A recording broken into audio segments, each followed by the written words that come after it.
and tastes great. Next slide. You're way behind me, Mr. Scott. Mr. Scott, I keep up with people to see what I'm doing. I'm way down. Food part, breakfast. Yes, right there, breakfast. Yeah.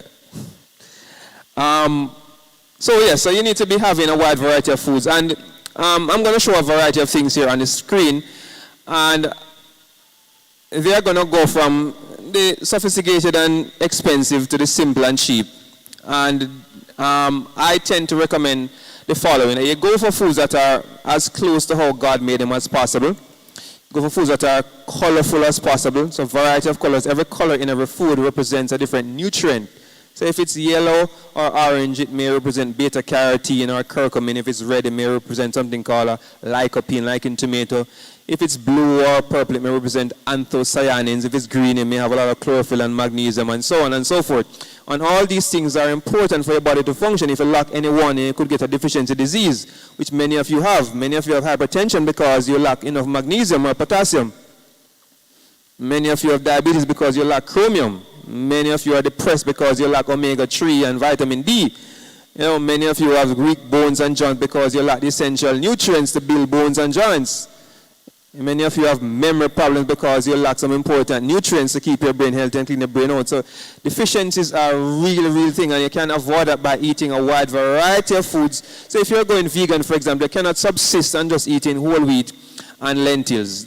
You're going to be sick and weak, as I have seen many of my Adventist brethren who go vegan look sick and weak, and I don't want to look like that. That is not a great example of God's perfect nutrition, and that's not what we want you to do. We want you to have a variety of foods. All right, so raw foods are my perfect raw food. Simplest food is on the right-hand side here. Make a smoothie in the morning. So I put pure, almond milk or coconut milk, chia seed, flax seed, almond butter, almond seeds, pink salt, cinnamon, vanilla, different kind of vegetables, a ripe banana in there, and I'm blending it up. I'm drinking like 20 ounces, and that's breakfast. That's my first of 2 meals for the day, and I'm good until 2, 3 o'clock. Go to the gym, and then after that I eat my second meal, and I'm done for the day. Right? You can just have the fruits by themselves if you want. You can just have a fruit bowl if you want. In the morning, you can cook your fruit and your plantain and ackee and whatever you want to cook with it. Your avocado is in season. That's one of the best fruits on the planet. It's my favorite fruit. I just had one avocado for lunch. You can pair that with whatever you want to pair it with. And you can make your natural porridge from ripe plantain or arrowroot or whatever you want to make it from with your natural spices. You don't need to go to the artificial ones. You can do creative things with local produce to make them healthy. So these are just like some vegetables and fruits put on a stick. This one here in the middle is just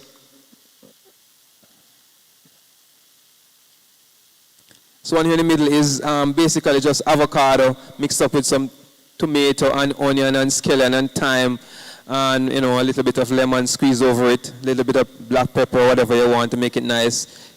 So these are great. Next slide. Can make different kind of fruit smoothies, soups with different kind of beans and peas. The possibilities of eating healthy foods are endless.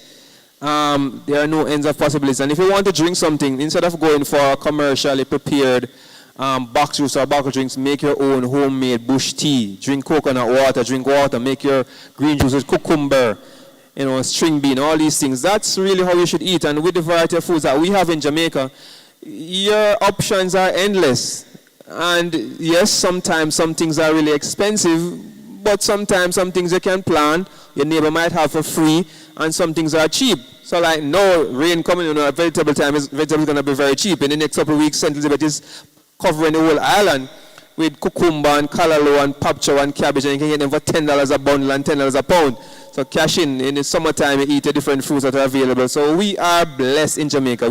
I went to England. People are spending like the equivalent of $2,000 for one mango, and you will get mango free. So we are at a great advantage. They are trying to get breadfruit over there. Breadfruit over there was like, I saw breadfruit like £7.50. How much money is that? like nearly $2,000 for one breadfruit. How we can get breadfruit out here in breadfruit time for $500 and $300. Yep. So we are blessed. So when I go there and talk to them about eating healthy, they really have a struggle because we have this stuff free out here. Of course, water is the perfect. So you can skip that one. So go back to the next slide. So that one is basically just you being creative with your natural food. So that's like a carrot cake there that you make with carrots and put in your nuts and seeds and stuff in there. Make a little coconut cream on the top. This one is coconut ice cream. You put coconut milk, maybe a little bit of honey, a little cinnamon or vanilla, and you put some, the coconut cream, sorry, not the coconut milk. You have to put the coconut in the fridge, coconut milk, leave it overnight. When you get to the morning, there is cream on top and water at the bottom. Take out the cream, put in your blender with some frozen ripe bananas, and a little vanilla and nutmeg, and blend it out, and it's very thick, and you get ice cream. Simple. Simple, simple. So water is what you drink. You try to avoid sugar. Yes, that is one of the worst things. And then the greatest thing that you could ever do is stop eating some periods of time. Fasting. That's a very underutilized medicine. Right? Ellen G. White in the book Ministry of Healing promotes 2 meals a day. We call that nowadays intermittent fasting, where you eat 2 meals a day within 8 hours and you fast 16 hours for the day. So your body gets a rest, digestion gets a rest, and your immune system gets to retool itself. The immune system is strong. That's what helps to prevent cancers. So you're preventing cancers by not eating too much and eating too often. And even every now and then you have a one day when you don't eat. Every month you have a one day. So Sabbath, I'm not going to eat that day. Well, Sabbath, I'm not eat enough. So let's live for the Sabbath. Maybe a Friday. So you have a one day every month when you don't eat any food at all, drink water alone. And it's so refreshing and rejuvenating for your body. So we've been doing research on this and found that people who fast occasionally live longer. And they actually fasted rats and found that fasting in the rats regularly leads to a 1/3 increase in their lifespan. So it's not eating more that makes you live longer. It's eating less and less of the best foods. Yes, so eat less and less foods and the best ones, and that makes you live longer. So 2 meals a day or 1 meal a day or sometimes no meal is the way to eat. 3 meals a day is definitely going to be too much for most of you. Now, deficiencies is a common thing. I'm going to go through a few of them quickly here. Deficiencies of minerals is going to make you very sick, as I would have mentioned. And so many of you have these deficiencies and don't even know them. Because so many of us are eating processed foods, which I mentioned are depleted of many things. And one of the things that processed food lose in their processing, in the heating and the chemical addition, is that they lose their nutrient content in favor of taste and convenience. And so many of you are eating foods deficient in magnesium, and so your blood pressures are going to go up. You can't sleep at night, so you have muscle contracts, you get constipated. Your asthma gets worse, because your body don't have the magnesium to relax the different muscles that are required to be relaxed to maintain your normal functioning. Vitamin D, I suspect, based on my research at my office, because I do test vitamin D, and I'm seeing maybe half of the persons who I test who are Jamaicans being deficient in vitamin D. In the US, it's about 70%. Now, I don't want this to fly over your head. Vitamin D is not just another vitamin. It's the most important vitamin that exists. It's the only vitamin that your body can make. So it's so important, God did not leave it to chance. He made your body to manufacture this thing because it's the most important thing your body could ever need. In fact, it's not a vitamin, it's actually a hormone. Why? Because it can, based on its chemical structure, not just work on the cells or in the cytoplasm, it goes into the DNA factory of the cell, into the nucleus, and it can interact with and control over 10% of the genes in your body. The genes are what determine how your body functions, what proteins you make, what enzymes you make, how your brain function, how long you live. Vitamin D controls that. So when you're deficient, 10% of the things that happen in your body are going to not work well. And so you're going to have low energy, you're going to have high blood pressure, you're going to have dementia, you're going to have increased rates of cancer, you're going to get sick often with various viruses and fungi and whatever. And so, for example, during COVID, the research showed that people who weren't getting enough sunlight were the ones who were more likely to die from COVID. People who had low vitamin D for different reasons were those who were more likely to get sick. And it was those same ones who were more likely to have diabetes and hypertension and high cholesterol, because sunlight and vitamin D are so important. And it's the simplest and cheapest thing on the list today that I'm going to advise you to get.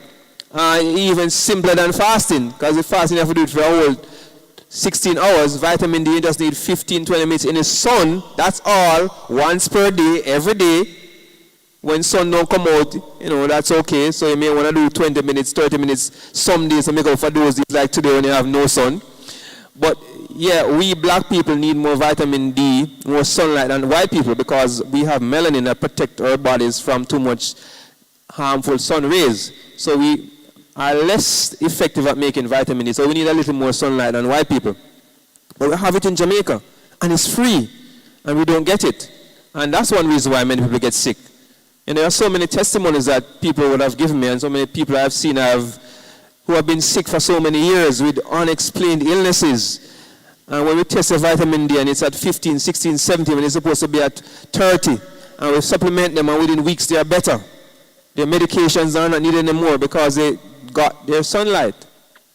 Trace minerals. This represents a list of about 50 odd minerals like selenium and zinc and chromium and manganese that your body needs for lots of things like your thyroid function, your blood sugar control, and your brain function, and your liver and kidney function. And these things are not very readily available in our diets anymore because the soils are depleted and where we're getting the food from a foreign is just fertilizer we're getting. So you need to be going back to your seeds and your nuts. Yes, to get your minerals. And my favorite way to get it is to use pink Himalayan salt and Celtic sea salt. Next slide. Let's go down quickly. So here we see on this slide the minerals and vitamins and amino acids your body need 90 nutrients per day. So if your body get all of these every single day, you're not going to get sick so easily. You're going to fight off most illnesses, even dangerous infections. Your body has the ability to fight them off so you don't get sick if you have the nutrients for your immune system to work properly. So your likelihood of getting a flu virus, for example, is dependent on how well your immune system is functioning, which is dependent on how well you feed your body and how much rest you get. Next slide.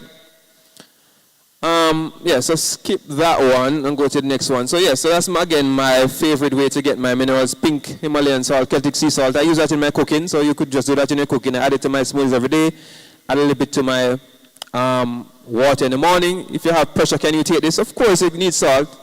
The idea that if you have hypertension, you shouldn't take salt is a myth. Everybody needs salt. You cannot function without it. The amount is important though, because we black people tend to retain a lot more salt, which tends to retain water and expand our blood volume and increase the blood pressure. So you're going to be moderate in your salt intake and not take more than half a teaspoon for the day cumulatively. So you don't eat too many salty foods, which tend to be processed foods. So if you go to processed foods and snacks and so on, you're going to get a lot of salt because salt makes the food taste better. So it's one of the things they put in the food, salt and sugar. And if they add more salt, they can add more sugar to get you addicted to the food without even realizing it. All right, so there are some foods, next slide, that are going to be really, really packed with nutrients that, not that one, back, yes, that one. All right, so there are some foods that we call superfoods that I'm going to just touch on briefly. These foods are called superfoods because they seem to contain a little more than the amount of regular nutrients that your regular food have. So on the list here, there are a couple of them I want to highlight. That green one at the top there is moringa powder. So who here know moringa? So I have a tree in my backyard and I'm going to chop down a couple of limbs tomorrow again. So moringa is one of the best foods on the planet. The leaves are rich in all the minerals and vitamins you need. So you can get the leaves off, you can put the flowers of the moringa plant in your vegetable salad and eat it raw. Yes, you can get the leaves and put them in your blender and blend them and make juice. You can get the leaves and dry them and blend them to make powder like that. I have it in my house, and you put them in a smoothie or in a soup or in your stews and get the minerals. You can get the seeds, yes, and you can eat the seeds and you can put them in a blender. The seeds are going to send it to the bathroom if you could take more than a certain amount. My limit is like 4. If I have more than 4, diarrhea. So I take to 1 or 2. But these are great foods. And of course, I'm going to also mention your chia seeds, this black thing up here. That's your chia seeds right there. And those seeds are going to be very important to detox your colon. So they form a gel that pulls toxin into your colon, just like charcoal. And you can just put these in your blender and blend them up and make a smoothie, right? And so there are other things here that I could mention, your pumpkin seeds for your zinc and various types of berries and pomegranate and so on. But these are foods that we find that are really high in nutrition. Next slide, please. I'm going to skip over the infection status slide. So go down to, yes, right there, stop right there.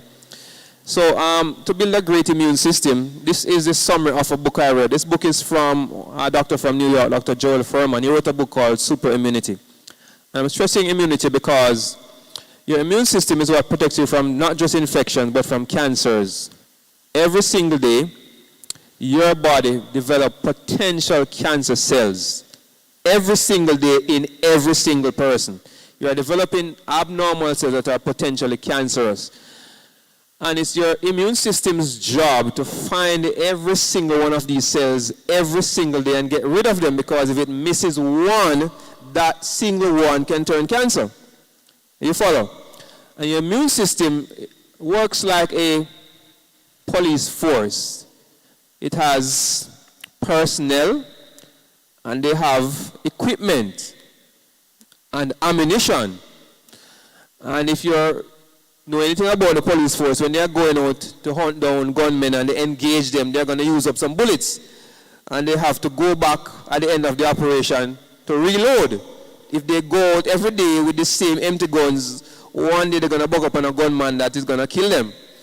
And so your immune system is the same thing. Your immune system has to retool itself every single day, and it does this when you're sleeping, by the way. So if you're not getting enough sleep, then dog, nyame supper, you have just increased your risk of cancer.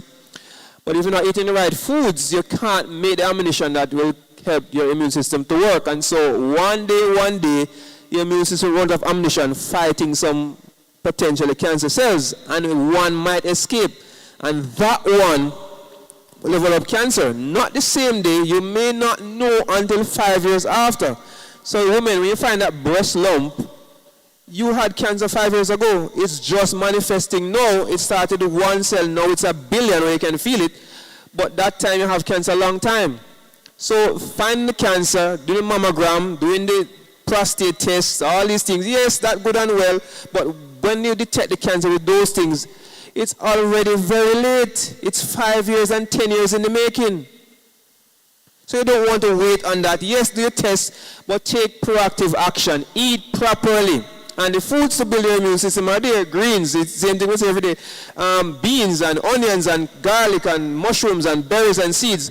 The great thing about my job is that, I don't have to teach people a special diet for pressure, a diet for sugar, a diet for cancer. Guess what? It's the same diet for everything. The same from sunlight, that's key to fighting viruses, the COVID, and the next one that's coming soon, if you didn't hear about it, all right. Zinc, very important. Again, that's key for your immune system to work. Avoiding sugar, because sugar makes your white blood cells lazy and weak and slow. And of course, all these things down here, which will kill viruses themselves. Next slide.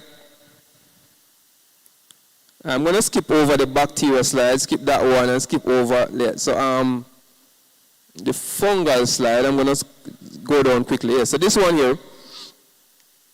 So I developed this little concoction, we call it Dr. T's Natural Penicillin, a few years ago, to be able to help you to fight off any kind of flus and colds. But if you do this regularly, this helps to detox your intestine of any kind of bad bacteria and fungus like yeast that women have a lot. So we do a combination of naturally, freshly squeezed orange juice, not the one from Bogwalk, 2 slices pineapple, 3 cloves of garlic, 2 tablespoons of turmeric, powder or the chopped turmeric, 3 tablespoons of honey, and a pinch of cayenne pepper and half an onion. All of these things combined are supposed to be able to give you antiviral products, give you the nutrients to boost your immune system, and the cayenne, of course, opens the circulation so the nutrients can get to where they need to go. So we have the ammunition and the enablers and the delivery system packed in one, right, to be able to fight off colds and flus and so on. You blend it and strain if you want. If you don't want to strain, that's no problem. You can take a picture of the screen if you want. I'll leave it up for another 10 seconds. So that's a great formula that has helped many people. There's a little, let me not take that off. It's half an onion. All right. Wrapping up in 5 minutes. So another reason why many of you are getting sick is toxins in your food, and toxins come in the form of colorings and flavorings. And so the manufacturers know that you're getting smart and avoiding foods that have certain buzzwords on it. So they have changed some of the words. So when, for example, you see food marked no sugar added, they tell you that, yeah, this is kind of good, but it's sweet. It basically means it has an artificial sweetener, which is worse than sugar.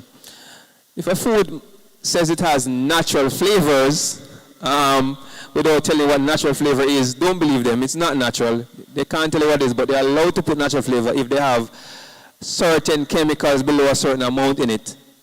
They say they have natural colorings, don't believe it. So all of these things you see on foods, if they can't spell out exactly what's on the label, then you probably should avoid it. And then the best thing to eat is just to eat organic and eat as God made it. So processed foods is going to be less healthy for you. Processed foods also will contain, as I said, lots of preservatives, which are going to kill your gut bacteria. And these themselves are toxins. Cosmetics, this is a key one. So let's just keep it simple. If you can't eat something, putting it on your skin is a bad idea. Because whatever you put on your skin is going to be absorbed into your bloodstream. So when you put on your Jergens lotion in the morning, in a half an hour, there's Jergens lotions floating in your bloodstream and going to your brain and your liver and your kidney. Okay? So it's just that simple. If you look at most poisonous chemicals, they put on a label, if you get skin contact, wash with water and see a doctor immediately. Because why? Because when it's absorbed, doctor give you pain rub on your skin to get rid of the joint pain deep in the joint because it's absorbed. So why take the lotion not going to get in your skin? The perfume is going to get in your skin, so don't spray it on your skin. The hair dye is going to get into your bloodstream. So you have hair dye floating in the bloodstream. When you dye, you have to gray hair them. So just use common sense. So on my skin right now, it's kind of fading over, so it's coconut oil in my spray bottle in the bathroom. So in the morning, I come out of the shower, I'm oiling from head to toe with my coconut oil. Straight. No lotion. Okay?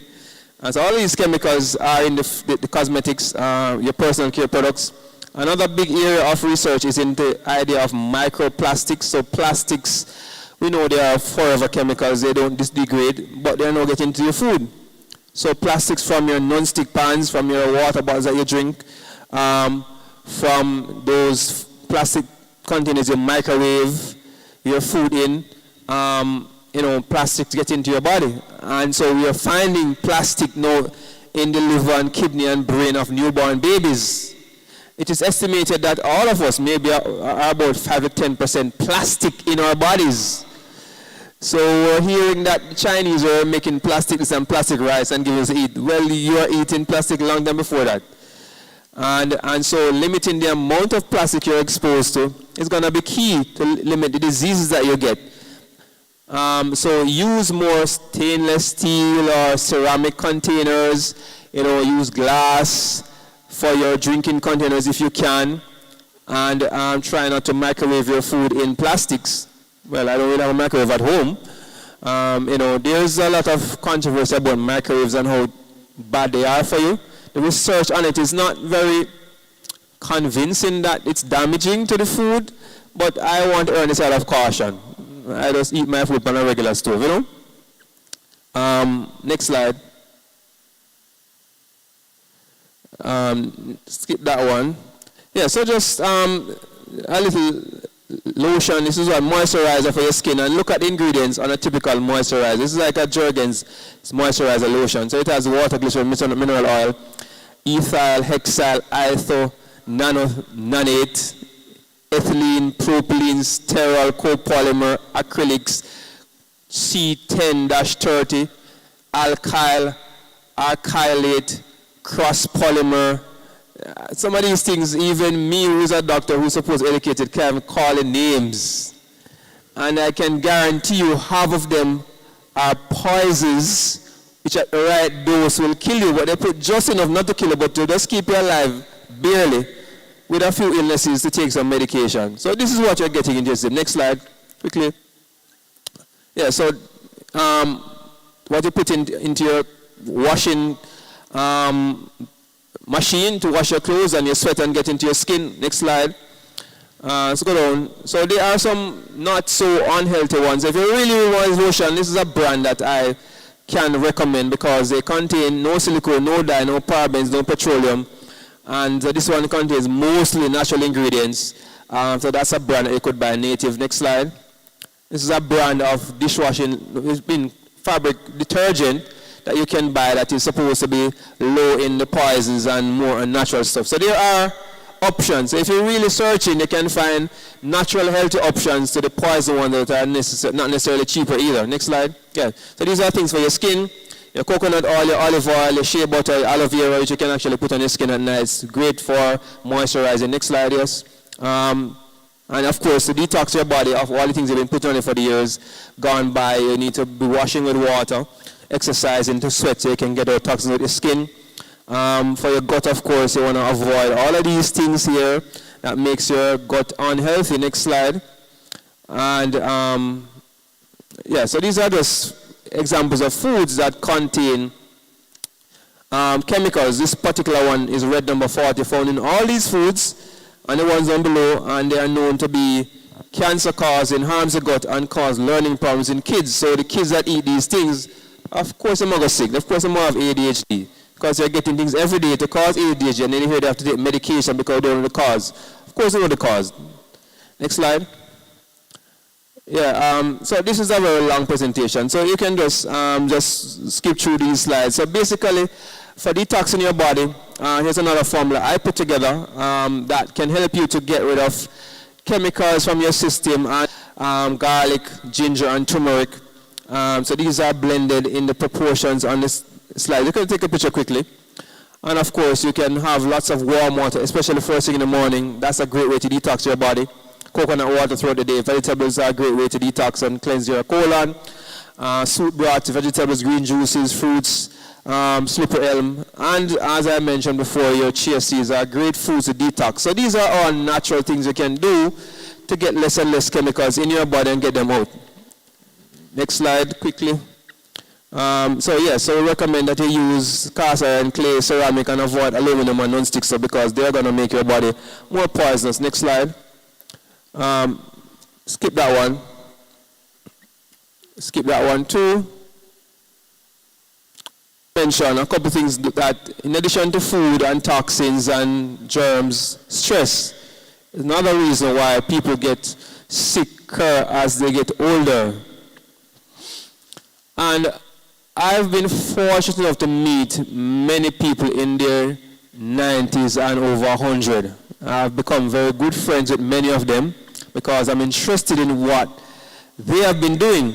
So whenever I see a person who is 90 who come into me for advice, I make sure to also ask them for advice because they have done it and I want to know what they did to be able to reach that age sometime without illness. And invariably, they are going to tell you that they are very active people. They move around a lot. They live in the country area mostly, so they get fresh air and good sunlight and lots of trees around them. But there are people who are generally very jovial and have a light spirit. They tend to not put a lot of weight on the brain, a lot of worries and stress. I find that generally to be true among all the people I've met who are very old. They don't really put a lot upon their brain, except of course their grandchildren. Them. Yeah, but they tend to not be burdened down with the things that many of us are burdened down with. And so it seems to me that having a stress-free life is going to be a good contributor to you aging healthy. And how do you do that? Well, first you need to understand what stress is. Stress is not something that your husband do to you, or elder do to you at church, or a boss do to you at work. Stress has nothing to do with what's happening in the environment or outside of you. Stress is a creation of your own. You created the stress for yourself. And I'll give you a few examples. And I know I run the risk of being insensitive to the bone where I get and to the pitney where I spend off all the money. I'm bringing sense to all that, but I wonder this. Hear what I'm saying now, carefully. I have known people who are childless, and they are stressed because they have always wanted a child. People who have 3 kids, and they are stressed because the pitney might give them problem, and they can't afford them. And the people who have no car, and they are stressed because they have to take bus. People who have cars and they're stressed because they have car payment and gas and repair fee and mechanic. And people who have jobs and they're stressed because the work is too hard and they have to leave in bed early in the morning time. And people who do have no job and they're stressed because they want a job. And I know women who don't have no husband and they're stressed because they want a husband. And I know some who have husband and which they never have none. So what is it? Is it having or not having that causes stress? Tell me. Whether you have or don't have, it's all about how you view the situation. So you decide to see this as a negative. You can see not having a husband has been a blessing. You have more time for yourself. You can come to church and stay a whole day if you want. You can visit a friend and stay a week if you want. You have freedom. If you have a husband, at least you can show you the bills. If it pisses you, probably call him name and the pitney them quiet. There are various ways of looking at situations. If you have nothing to eat, guess what? I'm fasting today. The immune system is going up. My weight is going down. Amen, church? So it's all about perspective. Is the glass half empty or is it half full? So change your perspective and your stress will change and may even go away. That's really what it is about. All right, it's time for questions.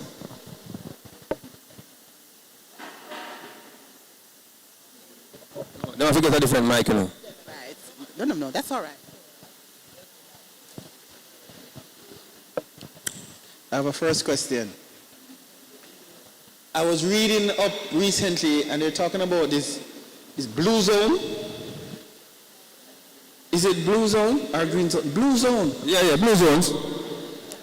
There is, I think, about 4 of them in Italy,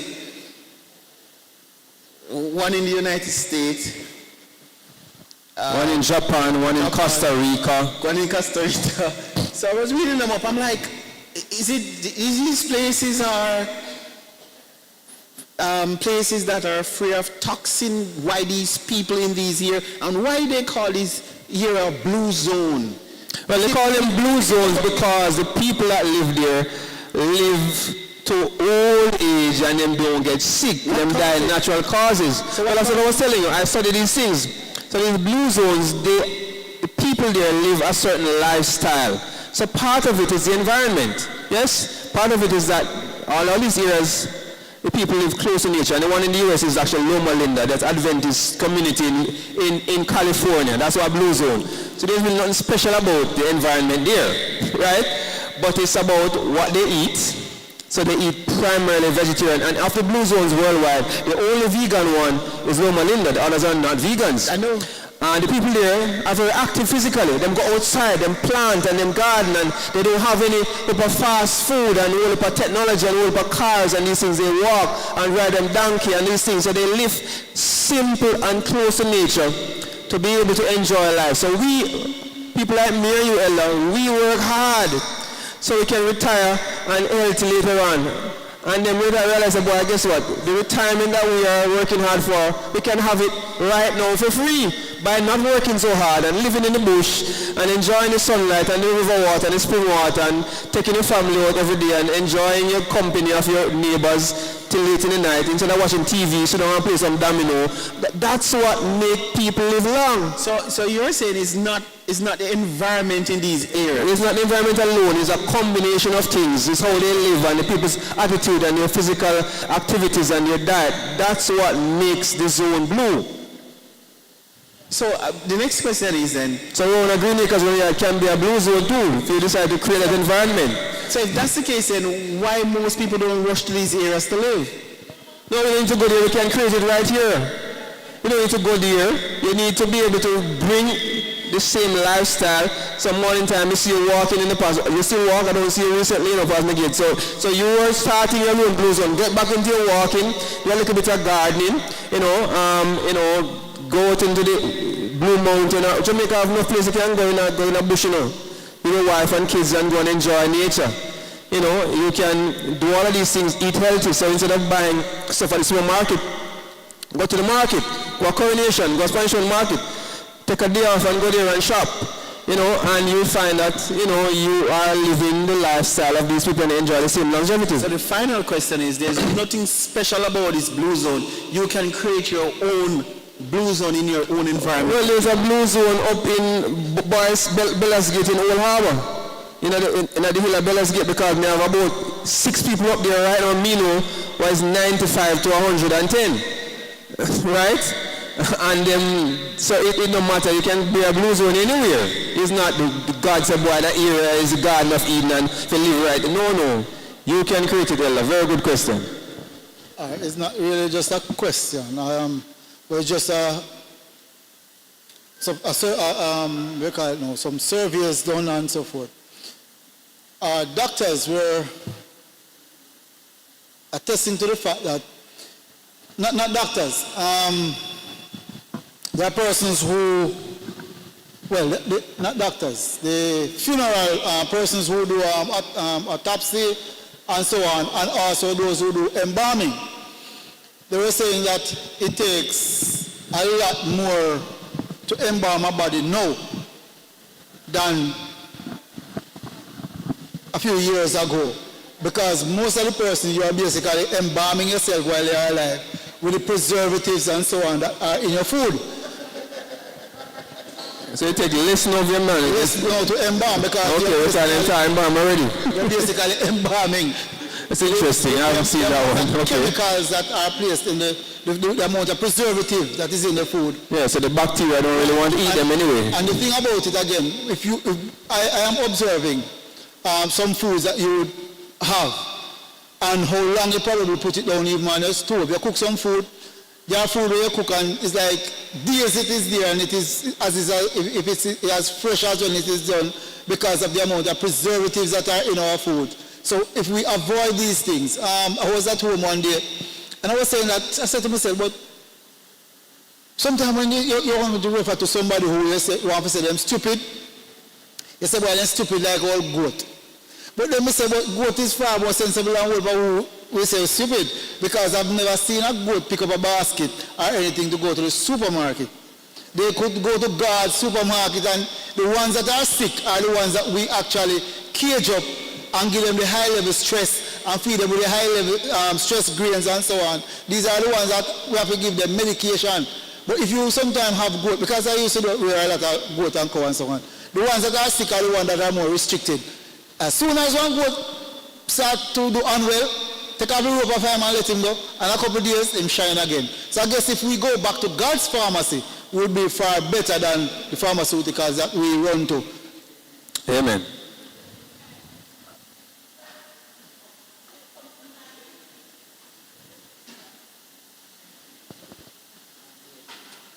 Good evening.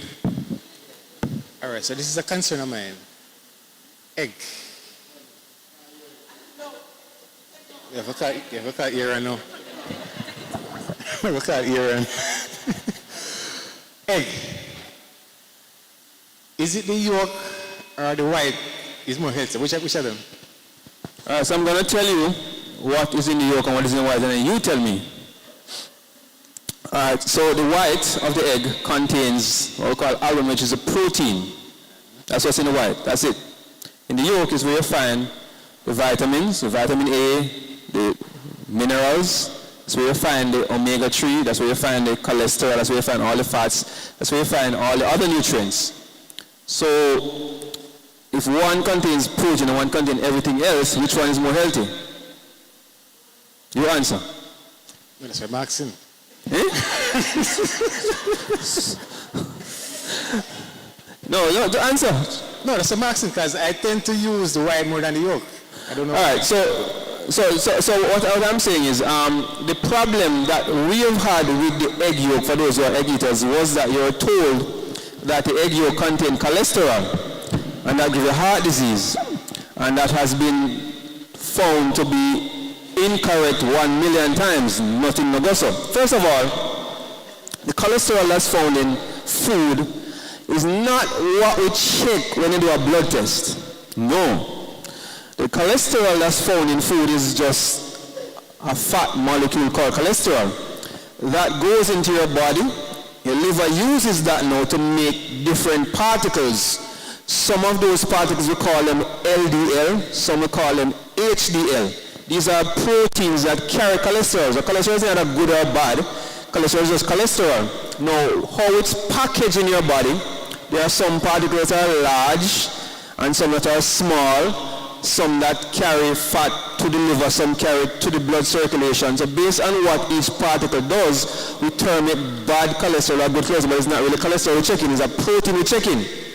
So the cholesterol in the egg is what your body uses to make those things, but your body uses it too to make the cell membranes in your brain, to make your testosterone. Your body uses to make vitamin D. That's what we use vitamin D, cholesterol. Cholesterol is needed in the body for one whole heap of things. Without cholesterol, your body cannot function. Cholesterol is so important that your body can make it. Your liver makes most of the cholesterol in your body. So the idea that eating cholesterol containing foods is bad for you have been found to be totally false. Even in the last 5 years now, American Heart Association has finally come out and say eating eggs does not raise your blood cholesterol as you are led to believe. So if the egg yolk contain 89 nutrients and the white contain 1, of course the yolk is the most important part of the egg. It's the part of the egg you should eat. If you want dash any part, please dash the white, sir, and start the foolishness. If you eat egg, that is. If you're vegan, of course, you're not going to eat an egg. But no, the yolk is 10 times better than the white. So whatever you were told, it was false. What type of deodorant would you say that we should use, especially for the persons who work in the sun? If you use a non-aluminum deodorant in space of 2-3 hours, you smell green. And if you use the aluminum one, you can stay fresher longer. Which one would you recommend? All right, so great question. So it's a very important hygiene question because there is a component in things you put on your arm called aluminum zirconium. It's an antiperspirant, right? And so when you put that on your arm, your amount of sweating goes down. Your arm stays dry for 8, 10, 12 hours. If you don't use it, then water will run on the clothes, and as Bajin said, you're green. So this is a big dilemma because nobody really wants to smell green. There are a couple things that you could do. One, you need to understand that what is making you green is the breakdown product of what you take in. So lots of animal products and lots of processed foods actually will increase the amount of toxins that you need to pass out in your sweat, which makes your sweat smells funny. So cleaning up your diet is one great step. There are 2 foods that we call them body deodorizers that will help to reduce smell, and those 2 foods are going to be celery and something called cilantro. Cilantro, otherwise known as coriander. The Bible talks about coriander being manna, being like unto coriander seed. Yes? So those 2 foods, which celery is very common, you can actually use that to make juices regular, and that will cut down the amount of odor you produce when you sweat. There are other things that you could use. There are natural deodorants which don't contain antiperspirant, like a brand called Native, same brand like I showed there's a brand, there's a couple brands on the market, and they have baking sodas and stuff in these things that you can use to put on the armpit to cut down the odor. So a combination of using natural deodorants and cleaning up your diet would help to reduce the odor. It's very inconvenient to sweat, I know, if you work in a hot environment, but it's very healthy to sweat too. So it's a dilemma that many people face, and maybe you have to go and use the aluminum until when your diet is sufficiently clean so you don't produce that odor anymore, because it will take some time, all right? But I understand the dilemma, and I really can't say don't use aluminum at all, because if you work in an office and people are smelling, it might be a little uncomfortable for you and other people. But clean up your diet over time will help a lot. They have some pills on the market that they call them natural deodorants that you can take to reduce the body odor. I don't think them work, so don't buy any, right? they have some things made from vegetables and fruits and so on that they have labeled. I see them on Amazon, but they don't really work very well. Eat healthy foods and you'll find better results that way, all right? Several questions, doctor. Several. I might be here a while. Anyway, all right, the egg yolk, the egg itself, you're saying if I have high cholesterol, does the egg interfere with the that? egg, cholesterol in eggs does not raise your blood cholesterol. At You can all. eat your 1, 2, 3 egg, 5, 6 eggs for the week, and that will not affect your cholesterol. Liver makes cholesterol, and the triggers are going to be insulin resistance, too much sugar in your diet, inflammation in your body from various sources in your gut, eating the wrong kind of food, processed foods, grains. These are things that raise your blood cholesterol, not the egg that you eat. Okay, all right, number 2 question. Now, I have Graves, right, as you can see. Now, you mentioned almond milk. I researched and found that they said that I must keep away from almond. Is that true? Is All right, so there are some things in foods that may not be very healthy for us. And by foods, I'm referring to plant foods now. All right? So there is a number of what we call anti-nutrients. One of those things is called phytic acid. Phytic acid is an anti-nutrient that's found in nuts and legumes, so almond have it in, and peanut and cashew, and certainly things like beans and peas and soybean has it in. These things will reduce your ability to absorb certain nutrients such as selenium and iodine and things that your thyroid need to function well. And so if you're going to eat these foods, you definitely would have to soak them to reduce the amount of phytic acid. So just going to buy a box of almond milk, which probably wasn't soaked, may not be a great idea for you because of that reason. Right? So yeah, so there are those things. I'll make my own almond milk then. Yes, so you could do that. Or coconut milk, which coconut will have in the phytic acid as such, so that's a better option for you. Okay, so also, we are told as Graves patients that we must keep away from the cruciferous vegetables.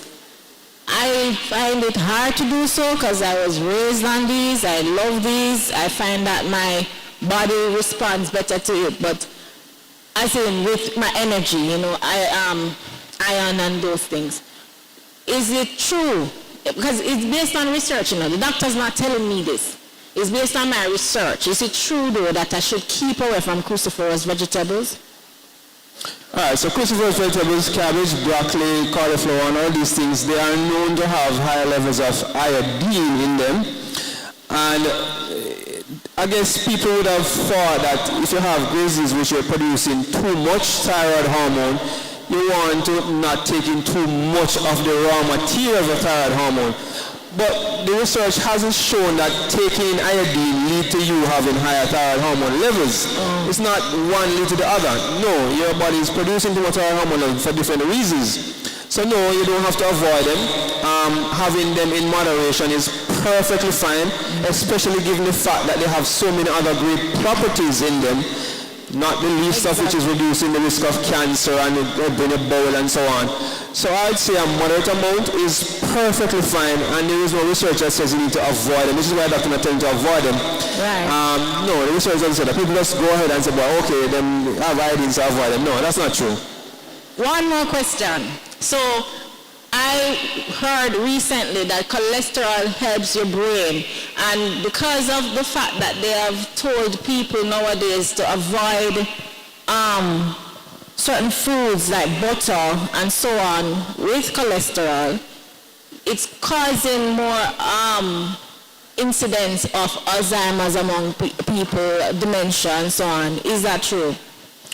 The risk of Alzheimer's and dementia with cholesterol-lowering drug is well established. So when you lower cholesterol too much with cholesterol drugs, you increase your risk of brain problems because your brain depends on cholesterol to function. The thing is that when research is done and we find out new things, it takes maybe about 10 years to make it from the research into the medical books. which the doctors are taught from, and so the doctors don't get the information until 10, 15 years after. So the research about lowering your cholesterol to very low levels, being good for you, is old information. The new research is showing that it's not necessarily healthy for you to do that. It's not cholesterol that's the main cause of the heart disease in the first place, and having normal cholesterol levels and even high in some instances is healthy for you. And so it may take a while, but I am one of the few doctors, one of the doctors who actually read the research articles and not depend on the textbook 10 years later. So I'm reading the research that come out yesterday. I'm reading the one that didn't come out yesterday, that's even today I just posted an article which you might want to hear. And there is a research that was done. Listen to this carefully, and I'm thinking how I deal with this information. It's in the public now. So a group of doctors in the US did their research about 5 years ago, and they looked at two groups of people. They looked at kids who were vaccinated in the US and kids who were not vaccinated. Because they're in the US, some people not vaccinated. We don't want to vaccinate. In Jamaica, it's kind of more like a gunpoint thing. If you can't vaccinate, you can't go to school and all these things. So what they found was that in the group that was vaccinated, the risk of, in the kids now, asthma, diabetes in the kids were 2 to 5 times higher in the vaccinated group versus the non-vaccinated group. And this was 30,000 people in them looked on. They looked at the incidence of ADHD, autism, learning disability, and the group which were vaccinated had 5 times higher rates than the general population, and the kids who were not vaccinated had none of those things. No, the research was not published because the doctors, when they eventually cut it with them, said, boy, we're afraid, so we lose the license, we can't put that out. So the research was not published. So people are now saying the research wasn't published, it wasn't peer-reviewed, so it's not legitimate research, but it was done in numbers are there. So we are saying, no, do the real research, let us see the real information now. Is it healthy for kids to get all these vaccines? We know vaccines have benefits, but they may not be as safe and as healthy as you are led to believe. So we are waiting on that next research, which the US government said they're going to do now. But that's information hot off the press. For most of we kind of get you. Don't know about it, but we kind of get you. But I think most of what we're seeing now is maybe the newer and newer vaccines that are being given. You know, when we were kids, we were given DPT, MMR, polio, and that was it. Now them have one holy part of something them are giving to them, and we are being told that it's okay to give kids 6 and 7 and 10 vaccines every 6 weeks. And you know, the research is sounding the alarm that maybe we need to look at this more carefully. So that's really what I'm into. I want to see the latest research, so that's what I'm bringing to you. So in latest research that people eat, if you're into, you know, eating cholesterol in the diet, you know, it's fine. It's not a problem. Thank you so much. Brother Moses, you said you had one question. Are you hearing me though? Yes. Okay, fine. You have one question, and chairman's privilege. I'll allow you to ask the question because I have 2 questions to ask of you, Dr. Thomas. Please go ahead with the question. All right. I was wanting to ask, is there a particular food group that protects builds healthy bone marrow?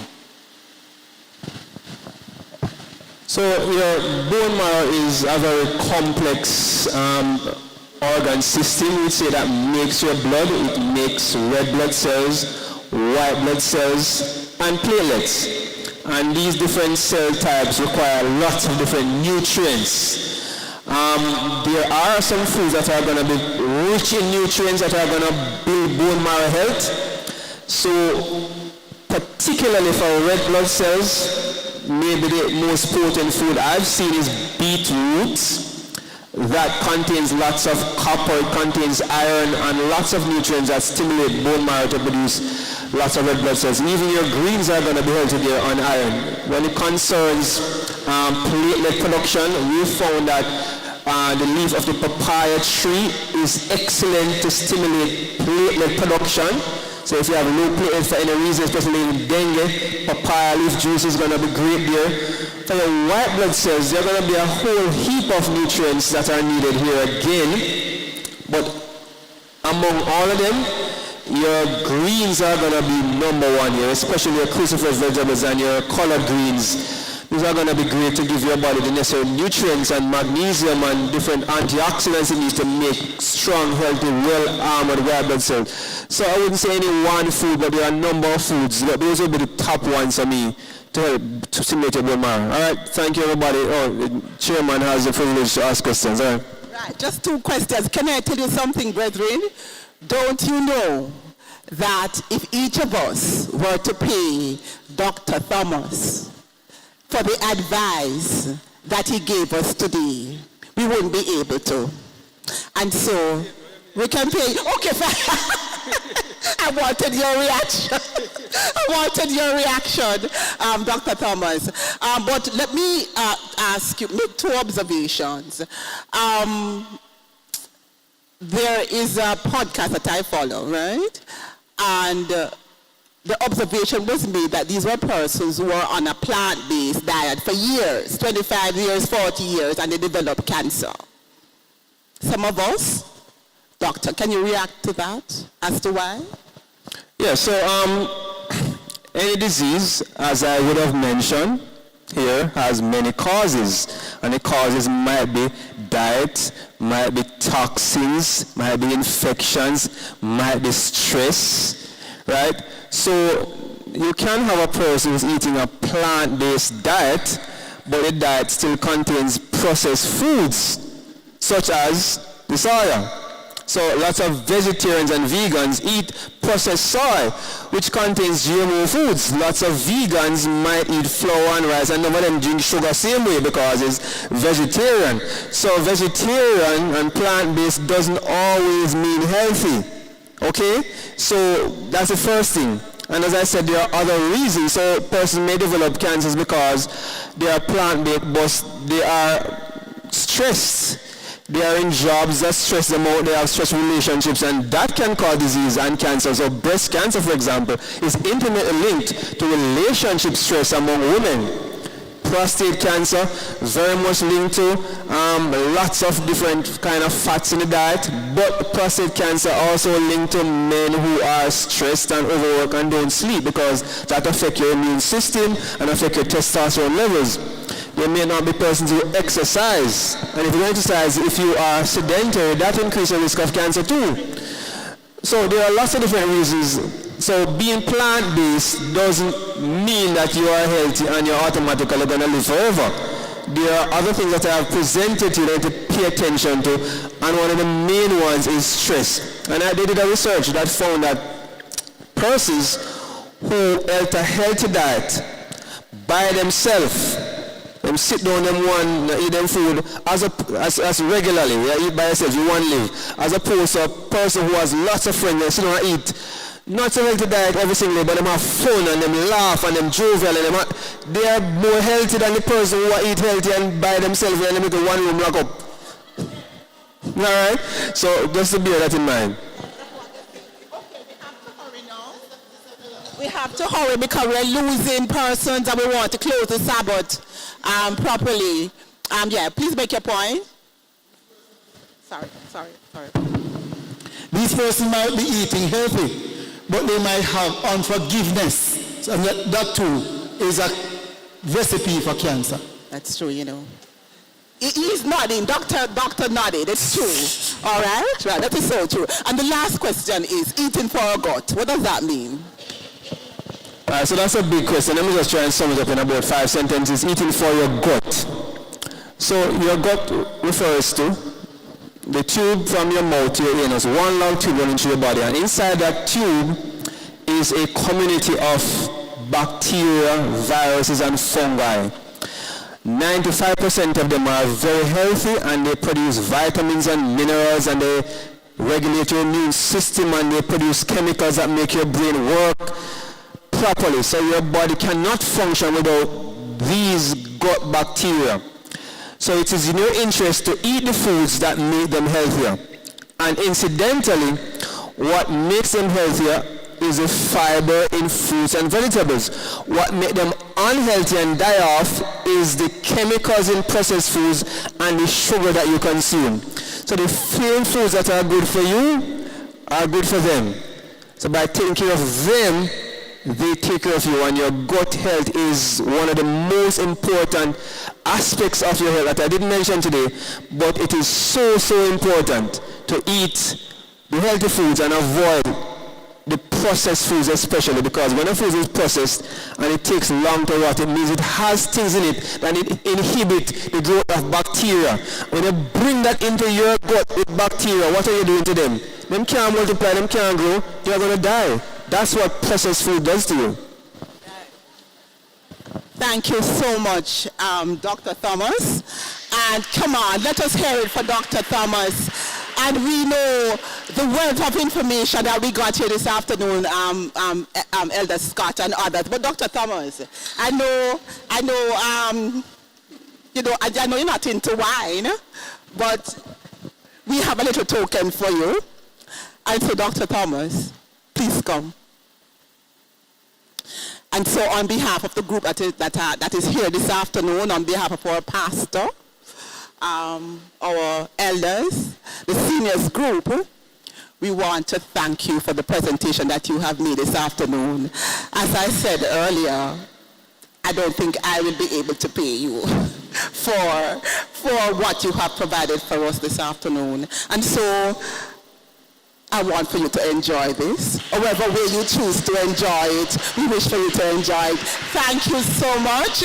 And Dr. Thomas, we are going to be inviting you back at some point. We want the demonstration that you did over by Portmore. All right, at some point. All right, so we're going to go into Vesper now. And to start our Vesper, we're going to be asking Sister Rose to do a special for us.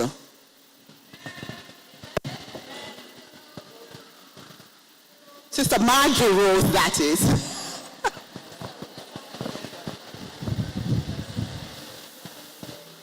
Of course you can see.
When I needed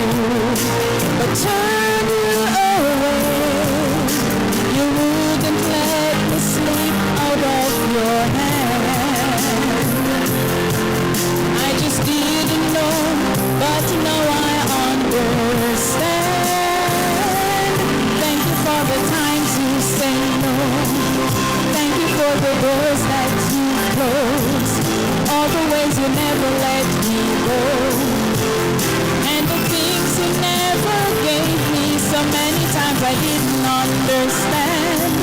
Wouldn't let you take my hand. But now I want to fall at your feet and thank you for the things you never gave to me. Looking back across the years, I can see behind the tears. And thank you, and thank you. Thank you for the times you said no. Thank you for the doors that you closed. All the things you never gave to me. And the things you never gave me. So many times I didn't understand. Wouldn't let you take my hand. But now I fall at your feet. And thank you for the things you did. Thank you for the times you said no. Thank you for the doors that you closed. All the ways you never let me go. And the things you never gave me. So many times I didn't understand. Wouldn't let you take my hand. But now I want to fall at your feet.